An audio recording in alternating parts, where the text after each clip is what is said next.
Hora Extra está começando e nessa edição você confere as seguintes notícias. Implantação do PJE no TRT 18 servirá de modelo para toda a justiça brasileira. Justiça do Trabalho agiliza a solução de processos em fase de execução. E ainda, a responsabilidade solidária e subsidiária na terceirização é o assunto do bloco de entrevistas.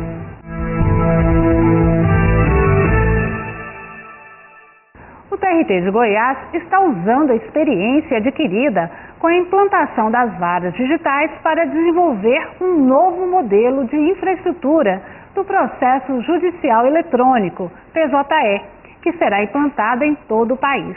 O treinamento do sistema visando a implantação do PJE na 18ª região foi conduzido pelo coordenador do Comitê Gestor do PJE, desembargador Cláudio Brandão, do TRT da Bahia. O novo sistema poderá representar, segundo o desembargador, uma mudança significativa no processo judicial, já que a intenção é aproveitar o que a informatização pode efetivamente trazer de bom para que se chegue à decisão mais rapidamente. Com a reformulação, o PJE vai assumir várias tarefas que ainda hoje são executadas pelos servidores, o que vai ensejar a redefinição do modelo de gestão nas varas do trabalho e também a revisão da Resolução número 63/2010 do Conselho Superior da Justiça do Trabalho. Na verdade, o projeto vai envolver a capacitação de cerca de 4.000 juízes, 40.000 servidores e 250.000 advogados em todo o Brasil. O maior desafio do PJE hoje, na minha visão, é que ele possa ser instalado em todas as unidades judiciárias do país. Para que isso ocorra, é preciso que a gente invista muito na questão da infraestrutura, de links, bandas de internet, de equipamentos, mas também, principalmente, na capacitação de servidores, magistrados e do público externo, advogados, membros do Ministério Público, advocacia pública. Esse é o grande desafio do momento. A ideia é disponibilizar o acesso à Justiça do Trabalho 24 horas por dia, durante os 7 dias da semana e os 365 dias do ano. O processo eletrônico é todo feito na plataforma web, o que significa que ele pode ser acessado de qualquer lugar do mundo, desde que se tenha internet. Outra característica do PJE é o fato de o sistema utilizar-se somente de ferramentas de código aberto, ou seja, ele é inteiramente gratuito para os tribunais, não havendo necessidade de aquisição de propriedade intelectual. Já a segurança é garantida pelo uso do certificado digital. É um sistema muito seguro porque ele trabalha com certificação digital.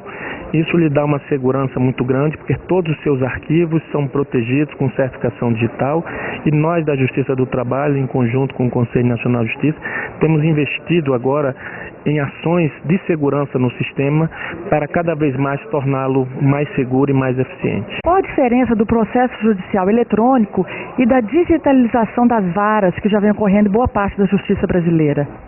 O processo eletrônico ele é algo a mais, é um plus em relação à digitalização de peças processuais.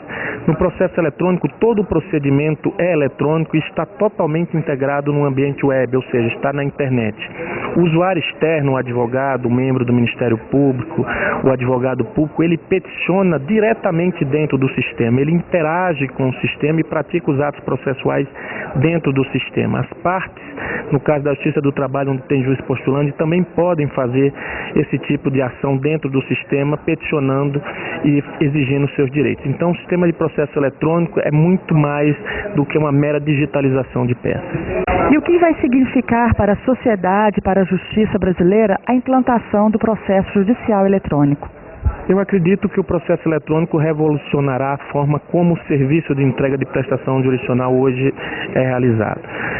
Ele se tornará um processo mais econômico, mais célere e mais transparente, porque ele estará à disposição do cidadão durante 24 horas por dia, 7 dias por semana e durante os 365 dias do ano.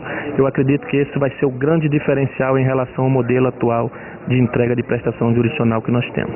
Focar a conciliação nos processos em fase de execução, quando o crédito foi reconhecido, mas não foi pago.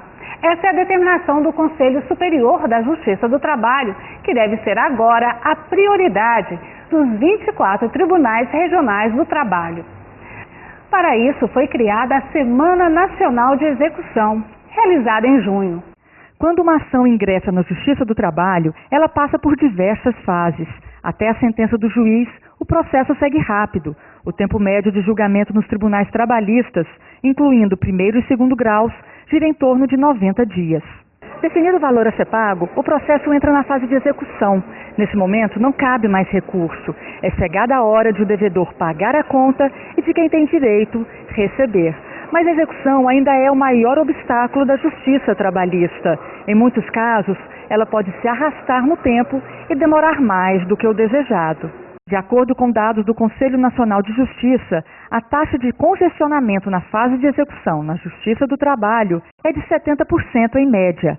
Ou seja, a cada 100 ações julgadas, apenas em 30 o trabalhador recebe o valor devido. Para contribuir na solução dos processos em fase de execução, os tribunais trabalhistas realizam anualmente a Semana Nacional da Execução. As audiências de conciliação são conduzidas pelos juízes e dão prioridade aos processos em fase de execução. A Semana da Execução ela é uma oportunidade para que os devedores e os credores eles estejam negociando com vistas a possibilitar o efetivo cumprimento da decisão judicial, seja através de um parcelamento do valor definido, seja através da concessão de algum eventual desconto, da revisão de alguma multa que tenha sido imposta por descumprimento e que então possibilize a finalização do processo. A Justiça acredita que o acordo é a melhor saída para um conflito. Todos saem ganhando, empregador e trabalhador. Sem dúvida, o trabalhador, porque recebe de uma maneira mais rápida o seu crédito, que é um crédito de natureza salarial, quer dizer, portanto tem esse cunho alimentício, quer dizer, um direito importante. E por parte do devedor também, porque se livra daquela pendência, ele passa a ter acesso novamente à certidão negativa de débito trabalhista, que é exigida para uma série de transações e habilitação em concorrências públicas, e também o próprio custo de manutenção de um processo, que muitas vezes gera despesas com advogados, e isso tudo o devedor também resolve. Eventos como esta semana ajudam no descongestionamento da justiça trabalhista? Essa é uma dos objetivos do evento, que é diminuir o volume de processos de execução que demanda a atuação do juiz. Com isso, o juiz vai poder se dedicar também, com maior tempo, aos processos na fase de conhecimento. Quer dizer, acaba sendo um círculo virtuoso, no sentido de que conseguimos imprimir maior rapidez na tramitação da execução e, consequentemente, também maior rapidez na tramitação do processo na fase de conhecimento. A responsabilidade do tomador de serviços terceirizados é o assunto que será abordado com o juiz Ari Pedro Lorenzetti no quadro de entrevistas. Voltamos já.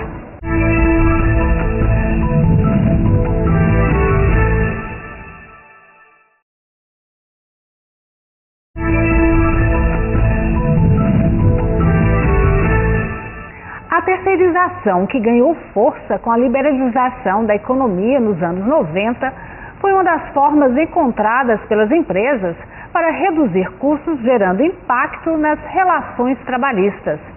O Brasil tem hoje cerca de 43 milhões de pessoas empregadas.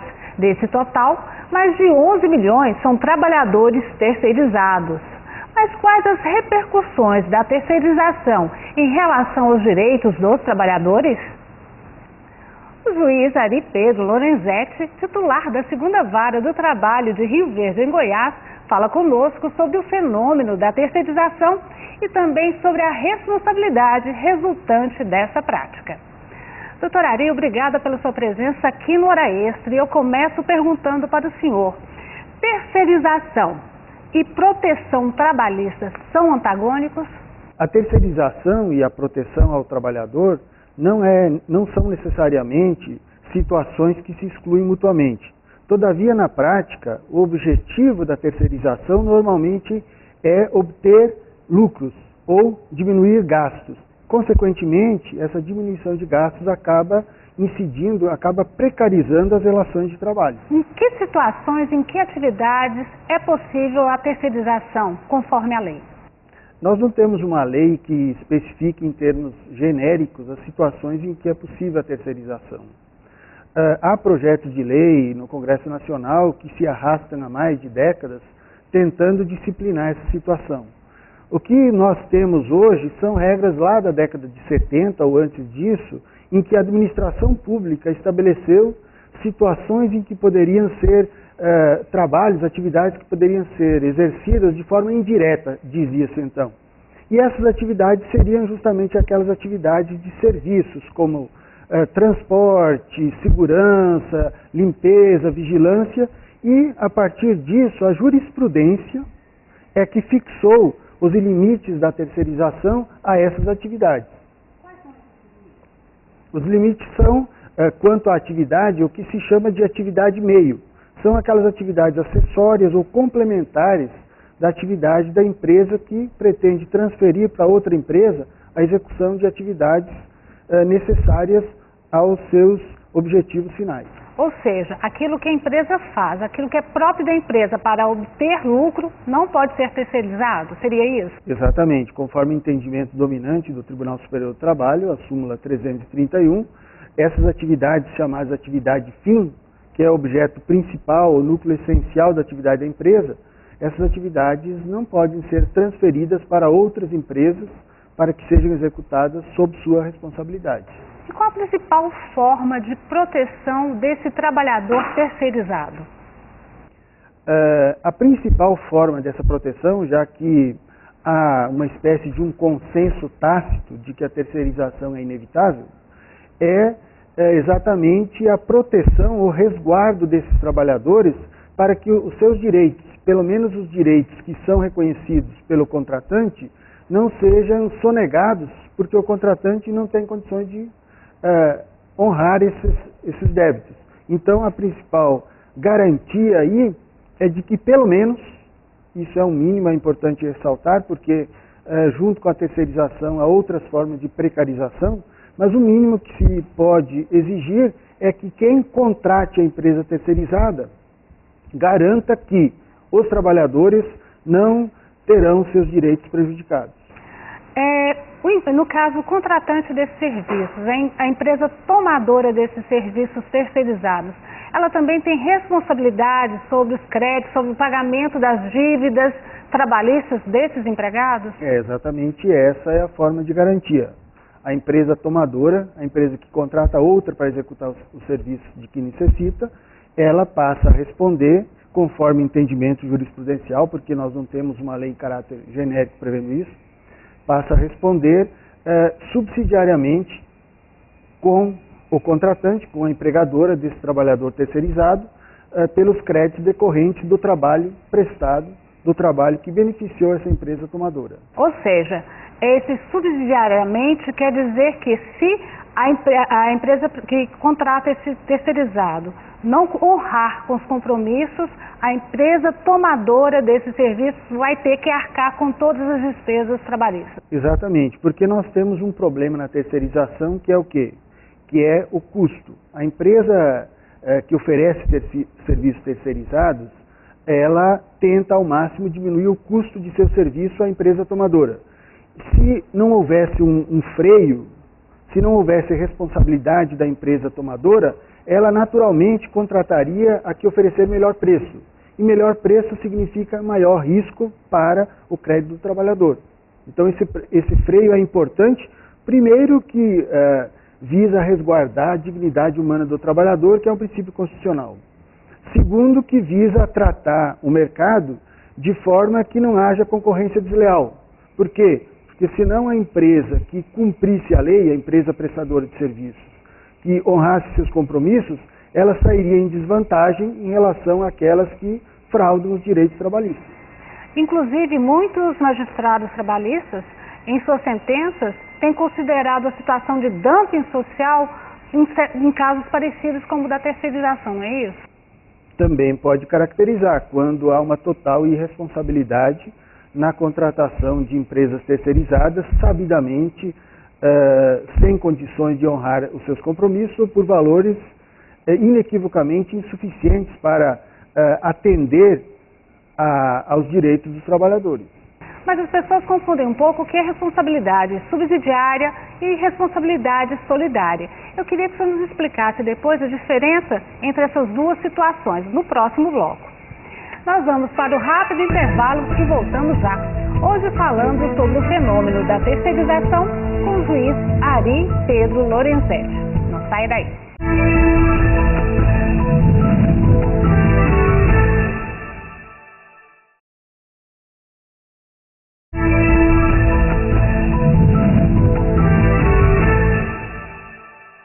Ora, esse está de volta, hoje falando sobre o fenômeno da terceirização com o juiz Ari Pedro Lorenzetti. Doutor Ari, no bloco anterior o senhor falou da responsabilidade subsidiária do tomador do serviço terceirizado, mas há uma certa confusão entre responsabilidade solidária e responsabilidade subsidiária. Eu gostaria que o senhor nos explicasse a diferença dessas duas situações. Normalmente há uma grande discussão quando se invoca a responsabilidade do tomador de serviços e as empresas normalmente invocam o artigo 265 do Código Civil, onde consta a norma que a solidariedade não se presume, resulta da lei ou da vontade das partes.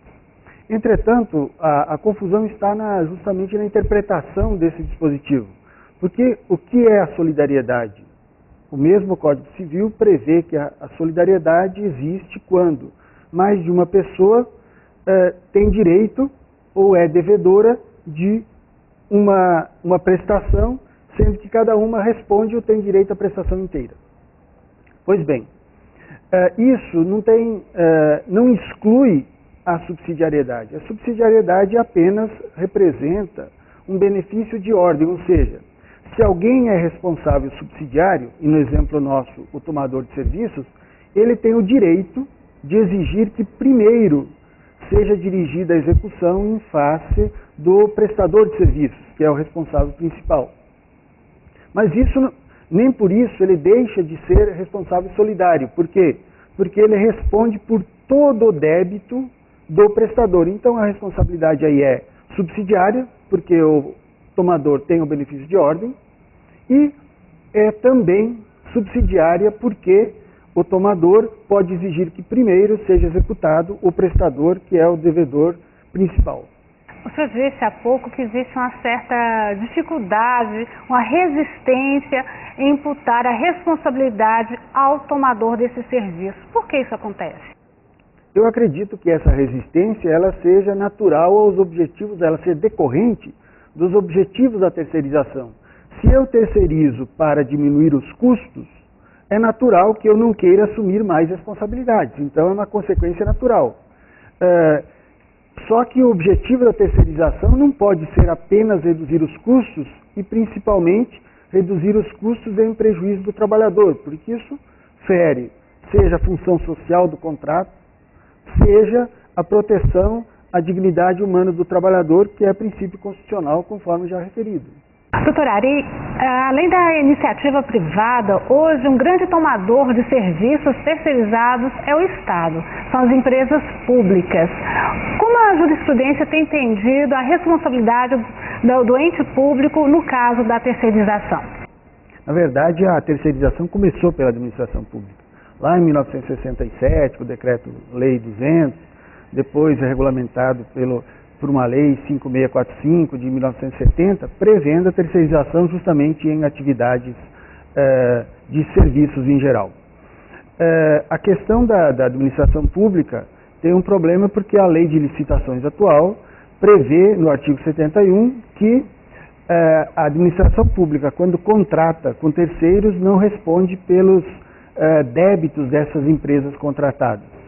E aí houve inicialmente o entendimento da Justiça do Trabalho de que a administração pública também responderia pelos créditos trabalhistas, e a questão chegou ao Supremo Tribunal Federal, que reafirmou a constitucionalidade do artigo 71 da Lei 866 de 93. Diante disso, o TST reformulou seu entendimento, entendendo que mesmo com a constitucionalidade dessa norma, a administração pública responde quando ela não toma os devidos cuidados de fiscalizar o cumprimento da legislação trabalhista por parte da empresa prestadora. De que forma seria possível esse órgão público fazer essa fiscalização? A fiscalização se dá, primeiro, até na forma de contratação, na exigência de que a empresa apresente credenciais de que é idônea. Segundo, exigindo comprovantes de pagamento, de cumprimento de obrigações trabalhistas, antes de liberar o pagamento pela prestação de serviços, exigindo da empresa prestadora que comprove recolhimento de FGTS, pagamento de salários, de férias, de 13º e outros direitos trabalhistas. Um juiz, até que já foi entrevistado aqui do Hora Extra, tem um entendimento contrário a esse estabelecido pelo próprio TST, pela jurisprudência. Segundo ele, a própria Convenção 94 da OIT, que teria status de norma constitucional, garantiria a responsabilidade objetiva dessas empresas públicas. O que o senhor acha desse entendimento? Na verdade, o Supremo não enfrentou a questão da responsabilidade das empresas tomadoras de serviço, no caso da administração pública, sob o enfoque dessa norma da OIT. Tratou apenas de comparar, de confrontar o artigo 37, parágrafo 6º da Constituição, que trata da responsabilidade objetiva da administração pública, com o artigo 71 da Lei 866 de 93. Esse não enfoque, esse espaço deixado para discussão, para uma busca de um outro fundamento, ela é perfeitamente válida. Claro que isso vai gerar ainda muita discussão, até se chegar a um consenso a esse respeito, mas eu não vejo nenhum óbice, nenhum enfrentamento à decisão do Supremo Tribunal Federal em se concluir que essa norma internacional autoriza ou mais, obriga a administração pública a responder pelos débitos trabalhistas das empresas, dos trabalhadores que se ativarem em empresas prestadoras à própria administração. É verdade. Eu conversei com o juiz Ari Pedro Lorenzetti, titular da 2ª Vara do Trabalho de Rio Verde, sobre o fenômeno da terceirização. Doutor Ari, muito obrigada pela sua presença aqui no Hora Extra. Eu que agradeço a oportunidade e fico à disposição. Essa edição do Hora Extra chega ao fim. Muito obrigada pela sua atenção e até a próxima semana. Mais informações você acompanha no Facebook e no Twitter.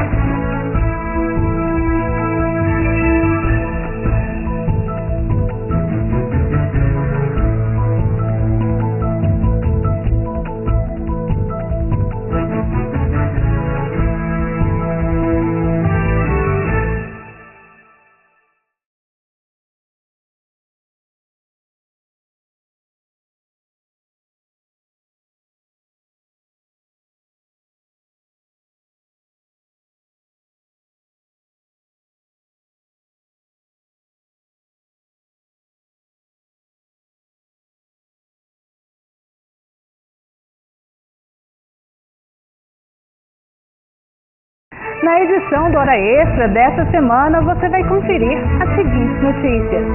Implantação do PJE no TRT 18 servirá de modelo para toda a justiça brasileira. E ainda, Justiça do Trabalho agiliza a solução de processos em fase de execução. E a responsabilidade solidária e subsidiária na terceirização é o assunto do bloco de entrevistas. Aguardamos você.